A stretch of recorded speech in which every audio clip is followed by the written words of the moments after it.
매일 성경과 함께하는 오늘의 큐티 시간입니다.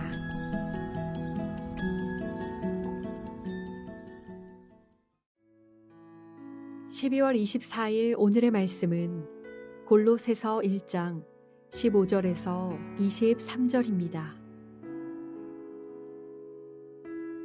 그는 보이지 아니하는 하나님의 형상이시요 모든 피조물보다 먼저 나신 이시니 만물이 그에게서 창조되되 하늘과 땅에서 보이는 것들과 보이지 않는 것들과 혹은 왕권들이나 주권들이나 통치자들이나 권세들이나 만물이 다 그로 말미암고 그를 위하여 창조되었고 또한 그가 만물보다 먼저 계시고 만물이 그 안에 함께 섰느니라. 그는 몸인 교회의 머리시라. 그가 근본이시요 죽은 자들 가운데서 먼저 나신 이시니 이는 친히 만물의 으뜸이 되려 하심이요 아버지께서는 모든 충만으로 예수 안에 거하게 하시고 그의 십자가의 피로 화평을 이루사 만물 곧 땅에 있는 것들이나 하늘에 있는 것들이 그로 말미암아 자기와 화목하게 되기를 기뻐하심이라. 전에 악한 행실로 멀리 떠나 마음으로 원수가 되었던 너희를 이제는 그의 육체의 죽음으로 말미암아 화목하게 하사 너희를 거룩하고 흠 없고 책망할 것이 없는 자로 그 앞에 세우고자 하셨으니 만일 너희가 믿음에 거하고 터 위에 굳게 서서 너희 들은 바 복음의 소망에서 흔들리지 아니하면 그리 하리라. 이 복음은 천하 만민에게 전파된 바요 나 바울은 이 복음의 일꾼이 되었노라. 골로새서 1장 15절에서 23절 말씀을 함께 묵상하겠습니다. 사도 바울은 14절에 하나님의 아들 예수 안에서 우리가 속량 죄사함을 받았다고 하지요. 그리고 나서 15절에서 17절에 그 예수님이 어떤 존재인지를 설명한 후 18절에서 20절에 교회의 머리이신 예수께서 세상을 화목하게 하신 분임을 가르치고 있습니다. 그리고 21절에서 23절에 그 예수님의 속량과 제사함으로 성도가 어떤 존재가 되었는지를 설명하고 그 믿음을 흔들리지 말라고 권면하고 있습니다. 먼저 15절에서 17절 예수님이 어떤 존재인지를 살펴보겠습니다. 첫 번째로 바울은 15절에 예수님이 보이지 아니하는 하나님의 형상이라고 합니다. 여기서 하나님은 구약에 등장하는 하나님이며 이 세상을 창조하시며 운행하시는 분이시죠. 그 하나님의 형상이 바로 예수님입니다. 예수님이 하나님의 형상이라는 고백은 당시 사회에 큰 파장을 일으키는 고백입니다. 왜냐하면 이는 로마 황제와 권력 집단을 대항하는 표현이기 때문이죠. 로마 형제 가이사는 만물의 기원과 동등한 존재로 보았고요. 가이사는 신의 형상이라고까지 했습니다. 그런데 예수님이 하나님의 형상이라고 하는 것이죠.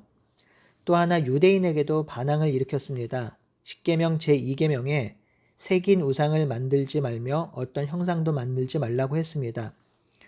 그럼에도 불구하고 바울이 예수님이 하나님의 형상이라고 말한 이유는 예수님이 하나님의 본질 속성을 그대로 갖고 있는 분이기 때문입니다. 예수님은 하나님에 의해 만들어진 존재가 아니라 하나님의 형상, 하나님의 본질과 속성을 갖고 계신 분이라는 것이죠.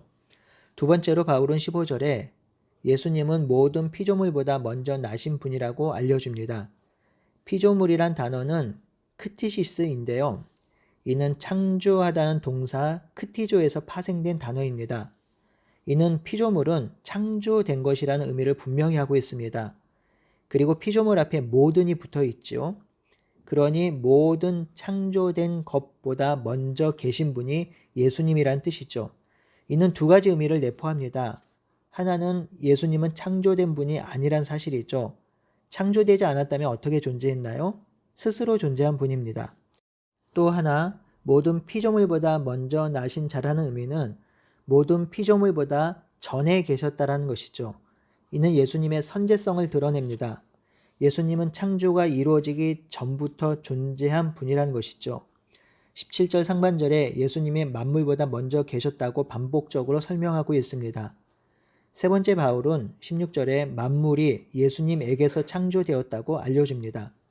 15절이 예수님의 선제성을 말하고 있다면 16절은 그 창조가 누구로 말미암았느냐, 왜 만들어졌느냐라는 것을 설명합니다. 즉 시간상으로 모든 창조물보다 먼저 존재하시고 스스로 계신 예수님께서 그냥 놀고 계신 것이 아니라 모든 창조물을 창조하는 데 관여하셨다는 것입니다.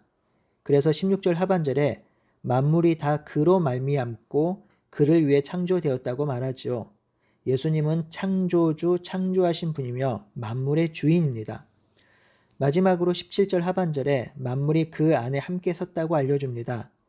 그 안에 함께 섰다는 표현은 다소 어려운 표현인데요.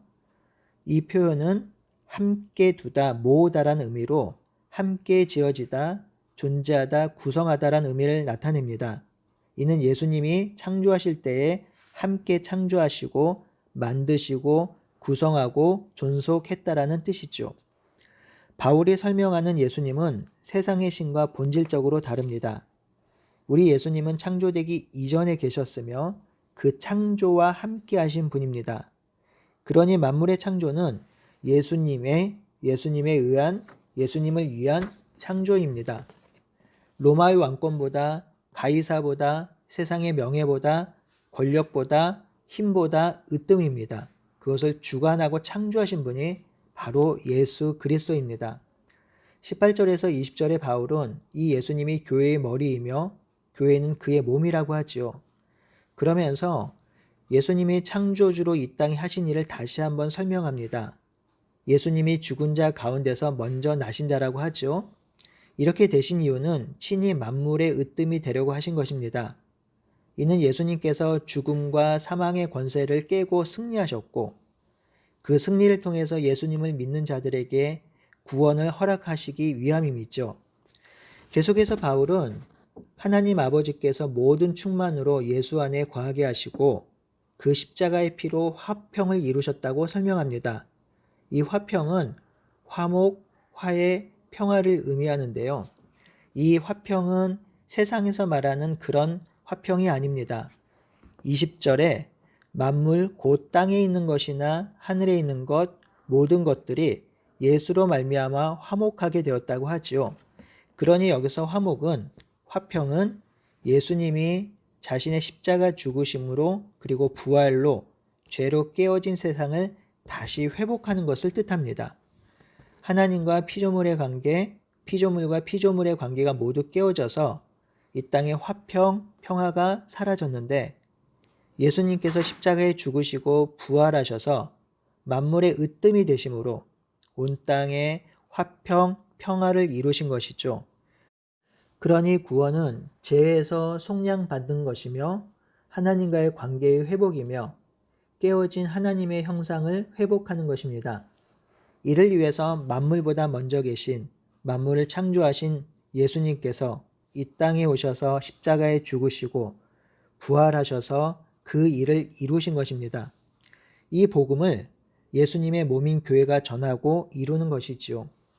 20절에서 21절의 바울은 예수님의 십자가의 죽음과 부활로 인해 죄인된 우리들에게 어떤 변화가 일어나는지를 다시 한번 설명하고 있습니다. 21절 전에는 이렇게 시작하죠. 그러니 예수님이 오시기 전, 예수님을 믿기 전 우리는 과거에 악한 행실로 떠나 마음으로 원수되었던 자들이라고 합니다. 전에는 악한 행실로 선을 행할 수 없으며 하나님을 거부하는 것을 넘어서 하나님을 대적하는 원수된 자들이었습니다. 선을 행할 수도 없고 행할 능력이 없는 자들이죠. 사탄의 종으로 하나님과 원수된 자들이었습니다. 22절에는 지금의 상황을 설명합니다. 지금은 육신으로 오신 예수님이 죽으심으로 말미암아 화평을 이루셨지요. 이렇게 하신 목적은 그 성도를 거룩하고 흠없고 책망할 것이 없는 자로 하나님 앞에 세우려고 하신 것입니다. 예수님은 죄 가운데 사탄의 종으로 살던 자들을 구원하여 주신 것뿐만 아니라 거룩하고 흠이 없게 하셨습니다. 이는 존재론적으로 새로운 존재로 재창조하신 것이죠. 뿐만 아니라 신분도 바꿔주셨습니다. 아들의 나라로 인도하셔서 아들 삼아 주신 것이죠. 이제 바울은 골로새 성도들에게 중요한 권면을 합니다. 이 믿음 위에 거하고 터 위에 굳게 서서 너희 들은 바 복음을 소망에서 흔들리지 말라고 권면하지요. 이는 거짓 교사와 이단들이 교회 안에 많이 들어와서 성도들을 현혹하게 하는데요. 이에 대해서 단호하게 대처하고 믿음 가운데 굳건히 서라는 그러한 권면입니다. 사랑하는 성도 여러분, 우리는 예수님이 창조주시며 온 피조세계의 주인임을 믿습니다. 왕 중의 왕이시며 온 세상을 다스리는 분임을 믿습니다. 그리고 그 예수를 주로 믿을 때에 우리는 새로운 피조물이 되며 하나님 나라 안에서 하나님 앞에서 거룩한 존재로 서게 될 것입니다. 그것이 우리가 믿고 있는 바이지요. 이것을 놓치면, 이것이 흔들리면 우리 신앙의 근간이 흔들립니다. 하지만 세상은 이것을 흔들고 있습니다. 절대 진리를 배격하고 예수님의 신성을 부인하고 본질상 죄인됨을 거부합니다. 하지만 이 복음은 2000년 동안 우리에게 전해졌고 지금도 전해지고 있습니다. 이 복음을 예수님께서 교회를 통해서 지금도 전하고 있습니다. 그러니 성도 여러분, 이 복음에 우리가 단단히 서기를 바랍니다. 이 복음을 붙들기를 소원합니다. 그리고 이 복음을 전하는 우리가 되길 바랍니다. 이 복음으로 세상이 변화되도록 함께 기도하기를 바랍니다. 성탄절 전날인 오늘 예수님의 오심을 기억하며 그분이 어떤 존재인지 어떤 일을 하셨는지 다시 한번 묵상하며 하루를 지내는 날이 되기를 바라고 소원합니다. 아멘.